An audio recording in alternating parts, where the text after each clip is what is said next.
Hello friends, की to success channel पे आपका स्वागत है। आज हम वर्गीकरण की विभिन्न पद्धतियों में ज्ञान जगत का रेखांकन के बारे में पढ़ेंगे। Mapping of universe of knowledge in different classification schemes. मानचित्र दो शब्दों मान और चित्र से मिलकर बना है, जिसका अर्थ किसी माप या मूल्य को चित्र द्वारा प्रदर्शित करना है। यह स्थानों के मध्य सापेक्षिक स्थिति को दर्शाती है। पृथ्वी की सतह के किसी भाग के स्थानों, नगरों, देशों, पर्वत, नदी आदि की स्थिति को पैमाने की सहायता से कागज पर लघु रूप में बनाना मानचित्रण कहलाता है। किसी स्थान को पैमाने के माध्यम से चपटी सतह पर खींचा गया चित्र मानचित्र कहलाता है। मानचित्र में एक बड़े क्षेत्र को छोटे मानचित्र के रूप में बनाया जा सकता है। पृथ्वी की सतह के किसी भाग के स्थानों, नगरों, देशों, पर्वत, नदी आदि की स्थिति को माप द्वारा कागज पर लघु रूप में चित्र बनाना मानचित्रण कहलाता है। मानचित्र को नक्शा भी कहा जाता है। जहाँ तक कि ज्ञान जगत के मानचित्रण की बात है, वो विभिन्न वर्गीकरण पद्धतियों में ज्ञान जगत के मुख्य वर्गों और उसके अधीनस्थ वर्गों को सापेक्षिक स्थिति में स्थान देने से संबंधित है। विभिन्न वर्गीकरण पद्धतियों में ज्ञान जगत के विषयों को किसी खास क्रम में स्थान दिया गया है और इसके लिए द्विविभाजन, दस विभाजन अथवा बहुविभाजन पद्धतियों में से किसी एक का उपयोग किया गया है। ज्ञान के ब्रह्मांड के मानचित्रण के लिए D. W. लैंग्रीज के सिद्धांत। प्रसिद्ध अंग्रेज लाइब्रेरियन D. W. लैंग्रीज द्वारा ज्ञान जगत के मानचित्रण के लिए चार सिद्धांतों को दिया गया है। पहला है वैचारिक सिद्धांत, आइडियोलॉजिकल। दूसरा है सामाजिक उद्देश्य, सोशल पर्पज। तीसरा है वैज्ञानिक क्रम, साइंटिफिक ऑर्डर। चौथा है अनुशासन के आधार पर व्यवस्थापन, अरेंजमेंट बाय डिसिप्लिन्स। एग्जाम में कई बार पूछा जा चुका है कि D. W. लैंग्रीज ने कौन से चार सिद्धांत दिए या D. W. लैंग्रीज द्वारा कितने सिद्धांत दिए गए हैं। वैचारिक सिद्धांत, आइडियोलॉजिकल प्रिंसिपल। ये सिद्धांत कुछ विचारधाराओं या कुछ वैचारिक स्वीकृत सिद्धांतों पर आधारित है, जैसे कि रूसी वर्गीकरण प्रणाली, national library bibliographic classification (BBK) ने मार्क्सवाद और लेनिनवाद विचारधारा को ज्ञान जगत का केंद्र बनाया। कुछ हद तक हर योजना किसी न किसी विचारधारा पर आधारित होती है। प्रत्येक योजना किसी न किसी रूप से पक्षपाती होती है, जैसे कि डेवी डेसिमल क्लासिफिकेशन और LCC संयुक्त राज्य अमेरिका और यूरोप के प्रति। डेवी डेसिमल क्लासिफिकेशन संयुक्त राज्य अमेरिका के प्रति पक्षपाती है और LCC यूरोप के प्रति। सामाजिक प्रयोजन का सिद्धांत, प्रिंसिपल ऑफ सोशल पर्पज। यह सिद्धांत ज्ञान को वर्तमान सामाजिक उपयोगिता में कमी और भविष्य में उपयोग की बढ़ती संभावनाओं के क्रम में व्यवस्थित करता है।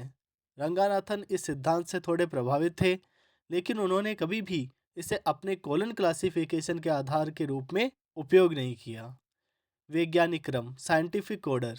विषयों के कुछ प्राकृतिक और तार्किक क्रम के आधार पर वैज्ञानिक क्रम के सिद्धांतों को पहली बार E.C. रिचर्डसन ने अपनी प्रसिद्ध क्लासिफिकेशन थ्योरेटिकल एंड प्रैक्टिकल 1901 में स्पष्ट किया था। यहाँ से ये प्रश्न उठता है कि E.C. रिचर्डसन की कौन सी पुस्तक, तो क्लासिफिकेशन थ्योरेटिकल एंड प्रैक्टिकल जो 1901 में प्रकाशित हुई थी, उसमें उन्होंने वैज्ञानिक क्रम के सिद्धांतों को पहली बार प्रकाशित किया था। C.A. कट्टर ने अपने विस्तृत क्लास वर्गीकरण 1893 यानी कि स्पेसिफिक क्लासिफिकेशन में मुख्य वर्गों के विकासवादी क्रम का उपयोग किया।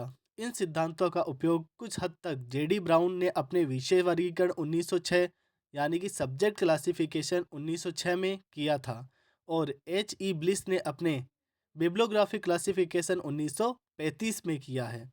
लाइब्रेरी ऑफ कांग्रेस पुस्तकालय वर्गीकरण LCCC में कक्षाओं की व्यवस्था भी इसी सिद्धांत पर आधारित है। अनुशासनों द्वारा व्यवस्था का सिद्धांत।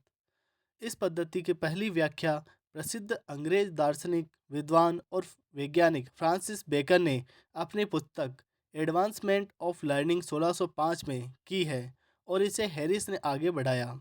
पुस्तकालय वर्गीकरण में इसका पहला व्यवस्थित प्रयोग मेलविल डेवी द्वारा अपनी वर्गीकरण पद्धति डेवी डेसिमल क्लासिफिकेशन में किया था। उन्होंने ज्ञान जगत का प्रथम विभाजन अनुशासन के आधार पर किया था। अनुशासन ज्ञान को तार्किक रूप से अलग अलग मुख्य वर्गों की संख्या में विभाजित करता है। अनुशासन द्वारा विभाजन सूचना पुनर्प्राप्ति की समस्याओं और पुस्तकालय उपयोगकर्ताओं की ज़रूरतों को पूरा करने के लिए तुलनात्मक रूप से बेहतर साबित हुई है। यहाँ से ये प्रश्न उठता है कि सी ए कटर की पुस्तक का नाम, तो स्पेसिफिक क्लासिफिकेशन, विस्तृत क्लासिफिकेशन, जो 1893 में प्रकाशित हुई। जे डी ब्राउन ने कौन सी पुस्तक लिखी, तो सब्जेक्ट क्लासिफिकेशन 1906 में जो प्रकाशित हुई। एच ई ब्लिस की पुस्तक का नाम बिब्लोग्राफिक क्लासिफिकेशन, जो 1935 में प्रकाशित हुई। Dewey decimal classification scheme. Dewey दशमलव वर्गीकरण पद्धति में ज्ञान जगत का रेखांकन या मानचित्रण।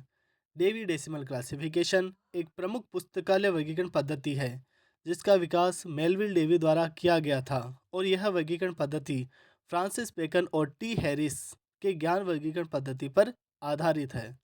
हैरिस की वर्गीकरण पद्धति फ्रांसिस बेकन के ज्ञान वर्गीकरण के दर्शन पर आधारित था जिसे 1870 में प्रतिपादित किया गया था।